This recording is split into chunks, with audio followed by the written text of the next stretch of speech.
This is Ricardo Williams, and I'm presenting the Student First Act for the Instructional Leadership Class 707 for the University of North Alabama Summer Session 1, 2020 for Dr. Jeffrey Cornelius.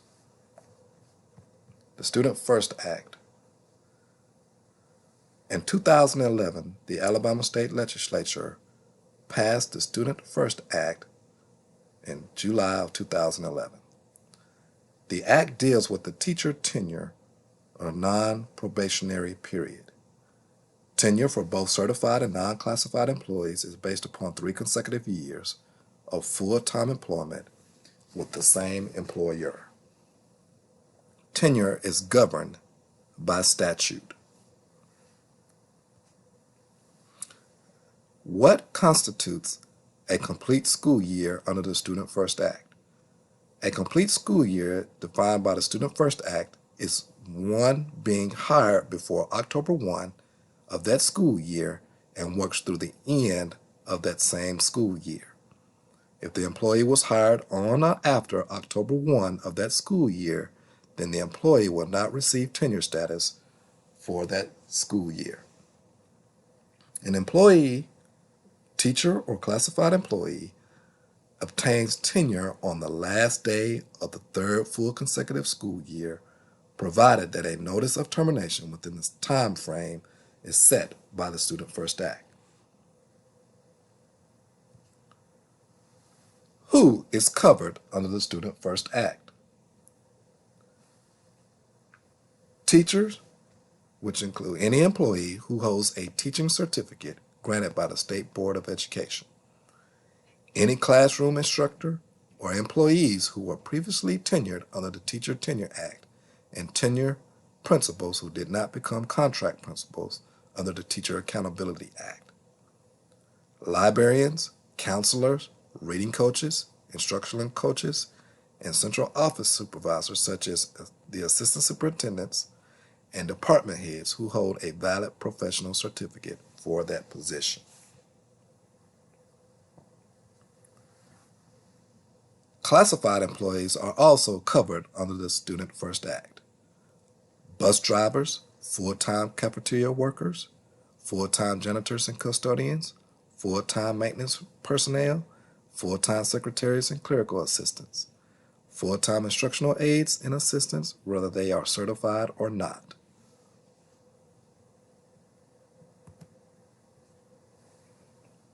Also under classified employees, under the Student First Act, non-certified supervisors and any other employee who is not a teacher but is employed full-time by the Board of Education.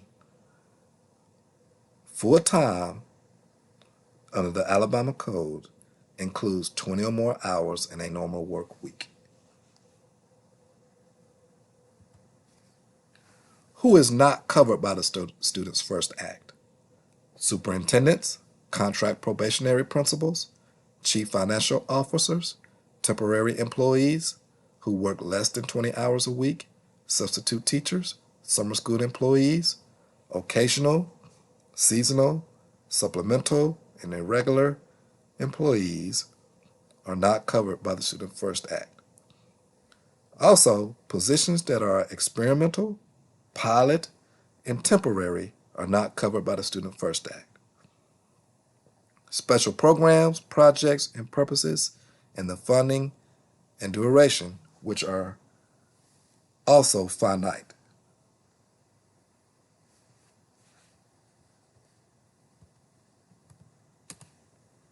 What is protected? An employee gains protection in his status as a tenured teacher or non-probationary classified employee. This provides for certain due process rights in the event transfer, suspension, or terminations are proposed. However, he or she does not gain protection in a specific position, rank, worksite, or location, assignment, title, or rate of compensation. This is under the Alabama Code, Section 16-24C-43C.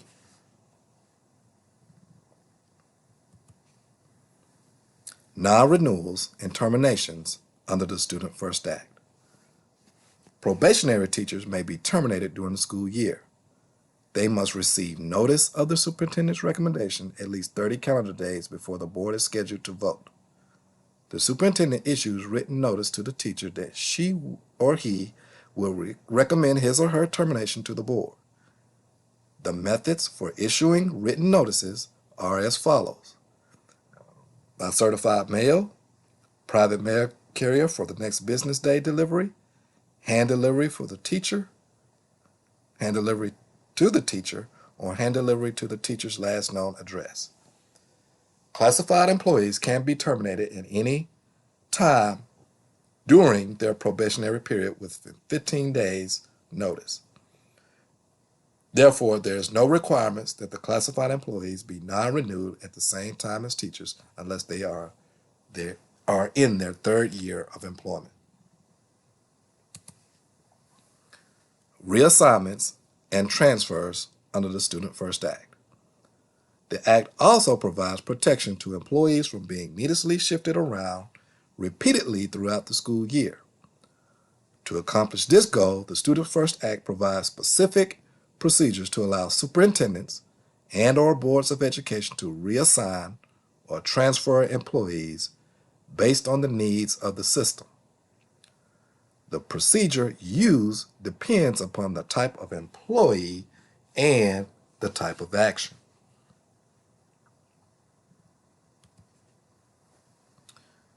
For teachers, a reassignment is generally considered a change in grade, position, or work location within the same school, campus, or facility. A transfer is a change in a teacher's position or work location outside the currently assigned location. For classified employees, a reassignment will be a change in position within the same school, campus, or facility, while a transfer will be a change outside the employee's current work location.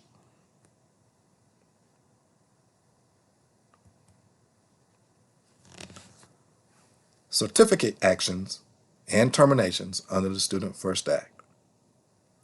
A teacher can be terminated and lose his or her teaching certificate as the result of a covered criminal conviction.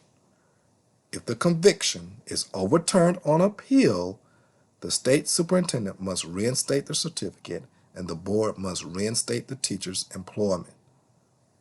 Even if the conviction is eventually reversed, the state superintendent and board can still pursue disciplinary actions against the teacher for the facts underlying the original conviction.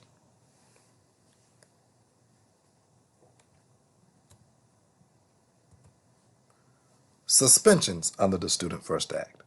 Employees and probationary employees can be suspended for 20 days or less. The superintendent issues a written notice to the employee of his or her recommendation to suspend him or her for 20 work days or less. The notice must contain the reasons for the suspension. The methods for issuing written notice are as follows: certified mail, private mail carrier for the next business day delivery, hand delivery to the employee, or hand delivery to the employee's last known address.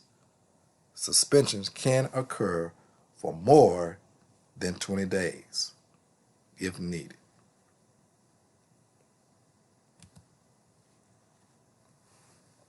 Partial cancellations and reduction in force under the Student First Act. Reductions in pay based on the length of the workday or school year that affects a class or group of employees are not considered terminations, partial terminations, or transfers under the Student First Act as long as the action is prospective in effect in the future, is recommended by the superintendent and approved by the board, and is applied to the similar situation employees within the system, departments, categories, or divisions. The superintendent recommends in writing that the work term or work hours of a class of employee be reduced.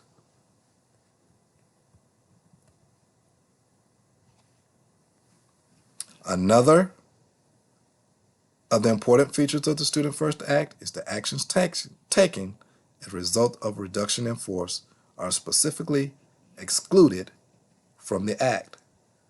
Any such action must be taken in compliance with the board's reduction in force policy. If the board fails to properly implement its reduction in force policy, the employee could file an action in the state's court or file a charge with the EEOC. The superintendent recommends in writing that the board declares a reduction in force pursuant to its local policy.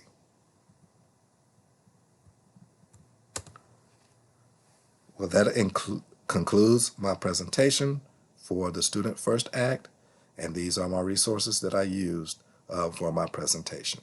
Thank you.